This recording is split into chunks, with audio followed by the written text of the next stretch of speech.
action stories consist of a small number of short, contextualised sentences that children learn to understand and gradually to express themselves through the total physical response, or TPR method. Teaching a foreign language by using TPR resembles the way that children acquire their first language. They listen, watch and imitate long before they start speaking themselves.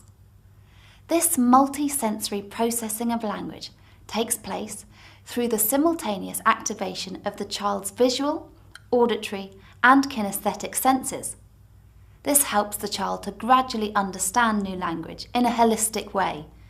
It's learning by doing in the best sense of the word. Now let's go back to the classroom and see how Herbert first introduces a few key words that the students will need to know so that they can follow the action story he wants to do with them later. Plane, plane, plane. Car, car, plane, car. Teddy,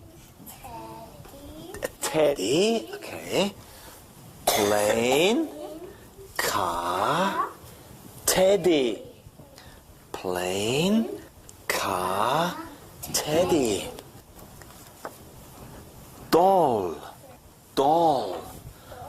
Plane, car, teddy, doll. Okay, doll. Now that the students have learned the key words that they are going to need, let's see how Herbert gets them to understand sentences by listening to instructions and imitating his actions. Now, stand up, please. Stand up, please. Okay, good.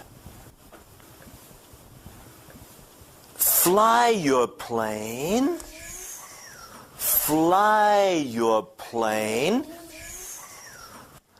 Drive your car. Zoom. Okay, once more. Fly your plane.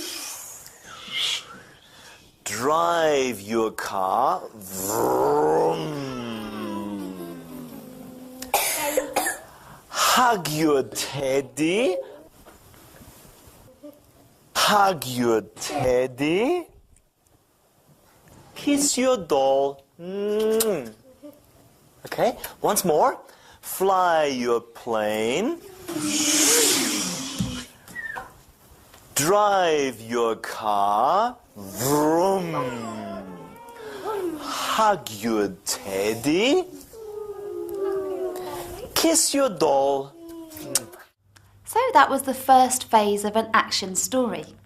What's important here is that the teacher adapts his or her teaching pace to the student's pace of learning.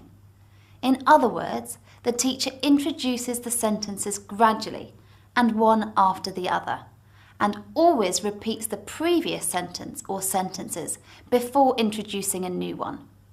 What's also important is that the teacher strictly keeps to the order the sentences were presented in. Next, we'll see the second phase, where Herbert gives the instructions, and it's important, remember, that this is done in the same order as before. But this time, he doesn't give the students a model for the actions. So the children have to listen and carry out the instructions without seeing the teacher act them out. Being in a group gives them security, and they're learning from one another. Now I'm going to sit down. No, you don't sit down, you stand up. You stand up, please, yes, okay. Now you do it, you do it. Fly your plane. Drive your car.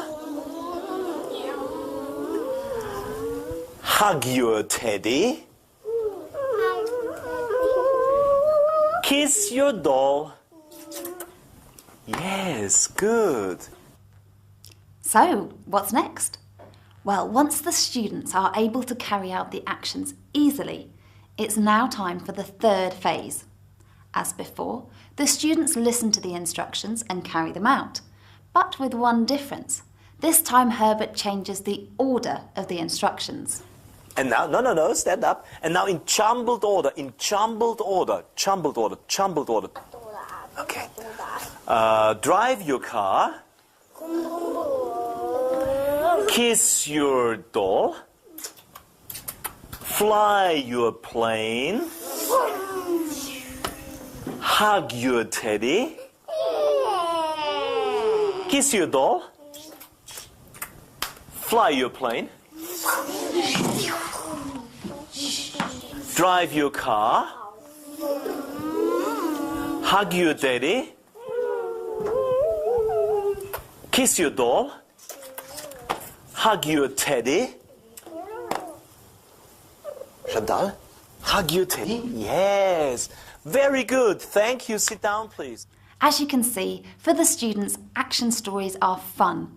And at the same time, they're an important way of making the children feel that they can understand the target language from the very beginning.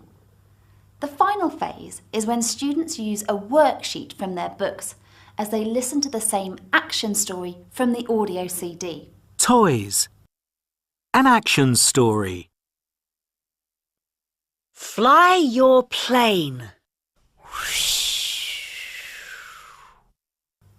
The children listen and put the pictures into the correct order. This consolidates their learning and assesses in an action-oriented way how well they have understood the sentences that they have just learned. They can do so by writing numbers, or if they haven't yet learnt to write numbers, they draw the corresponding number of dots onto the dice at the top of each of the pictures, as shown on the worksheet. Poppy, well done. Really good.